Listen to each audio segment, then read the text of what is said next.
இந்த யூடியூப் கண்டிப்பா இனிமேல் எனக்கு வேணாம். இதுக்கு மேல யூடியூப்ல என்னால பண்ணவே முடியாது.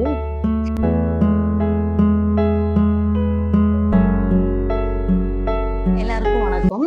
என்னோட பேர் விஷ்ணுபிரியா. இது என்னோட சேனல் ஸ்டைல் ஆஃப் விஷ்ணு. கிட்டத்தட்ட 6 வருஷமா இந்த சேனல் ரன் பண்ணிட்டு இருக்கேன். இன்னும் நான் நினைச்ச அளவுக்கு ஒரு ரீச்சுக்கு போனதான்னு கேட்டா இல்ல. இப்போ வரைக்கும் வந்து ரூபாய் கூட ரூபாய் கூட இதுல இருந்து நான் இன்னும் ஏர்ன் பண்ணவே இல்லை. ஆனா இதுக்காக நான் எஃபர்ட் போடலையான்னு கேட்டா அப்படி கிடையாது. நான் எஃபர்ட் போட்டிருக்கேன். பட் கன்சிஸ்டன்சி இல்ல. நான் ஃபுல்லா கான்சென்ட்ரேட் பண்ணது வந்து ஷார்ட்ஸ் வீடியோ மட்டும்தான். லாங் வீடியோ வந்து ஒரு சிலது போட்டிருக்கேன். அது நான் நினைச்ச மாதிரி வியூஸ் போகாது. பட் ஷார்ட்ஸுக்கு வந்து வியூஸ் போகுமா? ஸோ அப்ப நான் என்ன பண்ணிட்டேன், ஓகே நமக்கு வந்து ஷார்ட் மட்டும்தான் நம்மளால பண்ண முடியும் அப்படின்ட்டு நான் அதிலே போயிட்டு இருந்தேன். பட் 3 மில்லியன் வந்து ரீச் ஆகணும் அந்த அளவுக்கு கேட்டா இல்ல. ஒரு வீடியோக்கு ஒரு 25,000, 30,000, 50,000 வரைக்கும் வந்து தான் வியூஸ் போயிருக்கு. ஆனா அந்த ஒரு வீடியோக்கு போகும். அதுக்கு அடுத்து வந்து 2K, 3K அப்படிதான் போகும். ஆனா இந்த 6 வருஷமா நான் நிறைய கேப் விட்டு தான் பண்ணிட்டு இருந்தேன். கன்சிஸ்டன்சியா போடல. அது வேற விஷயம். சம்டைம்ஸ் நிறைய டைம்ஸ் தோணும். சம்டைம்ஸ்லாம் கிடையாது. நிறைய தடவை தோணும். இது நம்ம முடியுமா நம்மளால? நான் கரெக்டான பாதையில தான் போயிட்டு இருக்கேனா? நம்ம நினைச்ச மாதிரிலாம் எதுவுமே நடக்கலையே! நான் கரெக்டா போல அப்படின்னு ரொம்ப டவுன் ஆகும். இதுக்காக நான் எஃபர்ட் போடுறப்பதான் ஃபுல்லா நைட் எல்லாம் உட்காந்து எடிட் பண்ணி அப்படி நான் எஃபர்ட் போட்டிருக்கேன். கன்சிஸ்டன்சி மட்டும் நான் இல்ல. அது வந்து என்னோட மிஸ்டேக். நான் இப்பயும் அதுக்காக நான் ரெக்ரெட் பண்றேன். ரொம்ப கஷ்டமா இருக்கும். சம்டைம்ஸ் புலம்புவேன் ஹஸ்பண்ட்ட. என்னால இது முடியாதுப்பா. என்னால விட்டுடுறேன். யூடியூப்லாம் செட் ஆகாது. செட் ஆகாது மீன்ஸ் யூடியூப்ல என்னால வந்து பண்ண முடியாது போல. என்னால ரீச் ஆக முடியாது போல. நான் விட்டுடுறேன் அப்படின்னு புலம்புறப்போ, அவர் வந்து சரி விட்டுரு. முடியலன்னா விட்டுரு அப்படின்லாம் சொன்னதே கிடையாது. ஏன் உன்னால முடியல? ஏன் அப்படி நினைக்கிற? நீ நல்லா தான் பண்ற. இவ்வளவு தூரம் பண்றதே பெருசு. அப்படின்ற வார்த்தை மட்டும்தான் அவர் வாயில இருந்து வந்திருக்கு. அவர் கம்பேர் பண்ணது கிடையாது.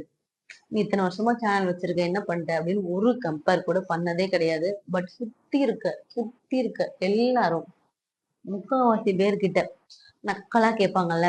ஏன்னா 6 வருஷமா யூடியூப்ல இருக்க நிறைய சம்பாரிச்சிட்ட போல. உனக்கு என்னப்பா நீ பெரிய யூடியூபர் நிறைய உனக்கு வருமானம் வரும். ஆனா உங்களுக்கு தெரியும் நான் ஏர்ன் பண்ணல அப்படின்னு. ஒரு சிலர் அதுக்கும் மேல நீ இத பத்தி பேசாத, நீ அத பத்தி எல்லாம் பேசாத, நீ அப்படிலாம் பண்ணக்கூடாது அப்படின்னு ஒரு சிலர். நம்ம அந்த நேரத்துல நம்மளால அங்க ரியாக்ட் பண்ணவே முடியாது. நம்மளும் ஜாலியா அவங்க கூட சிரிச்சுட்டு வந்துருவோம். ஆனா அந்த வார்த்தை மைண்ட்ல ஓடிக்கிட்டே இருக்கும். நீ என்ன பெரிய யூடியூபர் என்னப்பா பெரிய யூடியூபர் நீ நிறைய நிறைய சம்பாதிப்ப அப்படின்னு நம்ம ஒரு நக்கலா கேட்டாங்க. ஏன் நம்மளால முடியாது. நம்மளால முடியலன்னு அவங்க இது பண்றாங்க அப்படின்னு மனசு ரொம்ப கஷ்டமா இருக்கும். சாரி. அப்பெல்லாம் வந்து தனியா நான் நிறைய அழுதுருக்கேன். இப்ப கேமரா முன்னாடி இப்பயும் கஷ்டமா தான் இருக்கு அத சொல்றப்ப. ஆனா கேமரா முன்னாடி வேற என்ன பண்ண முடியும்? சிரிக்க தானே முடியும். சிரிச்சுட்டு கேமரா ஆஃப் பண்ணதுக்கு அப்புறம் நெறைய தடவ வந்து நான் அழுதுருக்கேன். ஏன் என்னால இன்னும் அந்த ரீச் ஆக முடியல அப்படின்னு சொல்லிட்டு. பட் நம்ம பின்னாடி இல்ல நமக்கு முன்னாடி நக்கல் பண்ற யாருமே நம்ம அட்டெம்ப்ட் பண்ண இந்த ட்ரை கூட பண்ணதில்ல. இப்ப நான் கேமரா முன்னாடி ஓரளவுக்காவது நான் பேசுறேன். இந்த ட்ரை கூட பண்ணாதவங்க தான் நம்மள புடிச்சு இழுப்பாங்க பின்னாடி. அப்படித்தானே? நெறைய பேர் பின்னாடி தான் இழுத்தாங்க. ஆனா எனக்கு வந்து ஒரே ஒரு கை வந்து என் ஹஸ்பண்ட் மட்டும்தான்.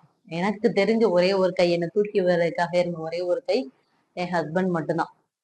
இப்ப நான் ஷூட் பண்ணிட்டு இருக்க ஃபோன் ஐபோன், மைக் இருக்கு, ட்ரைபாட்ல தான் ஃபோன் வச்சிருக்கேன்.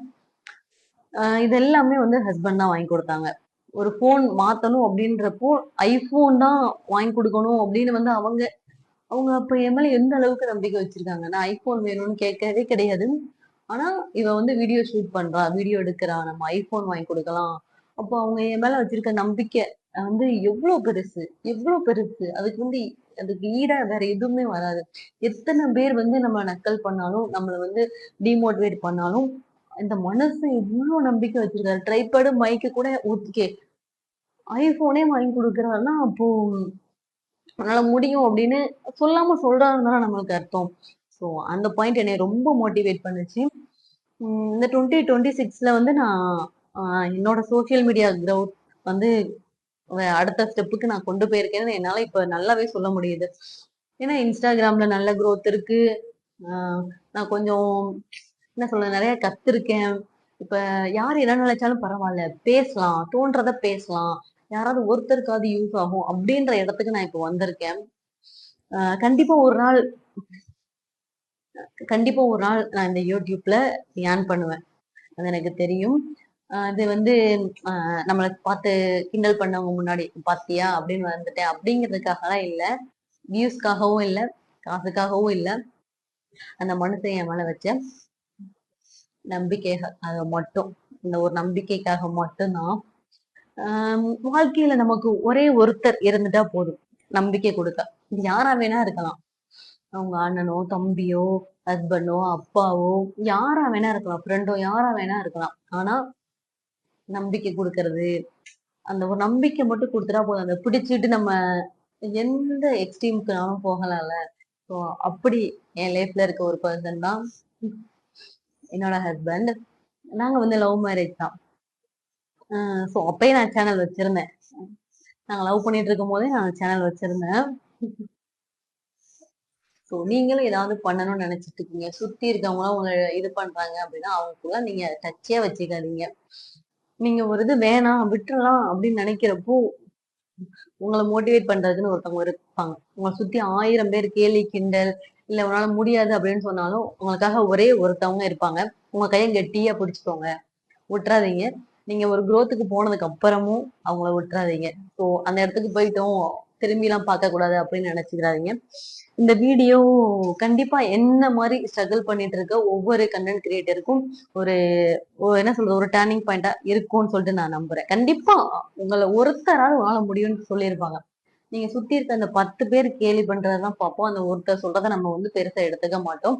உம் என்னோட டர்னிங் பாயிண்ட் வந்து என்னோட ஹஸ்பண்ட் தான், என்னோட வீட்டுக்காரர் தான்.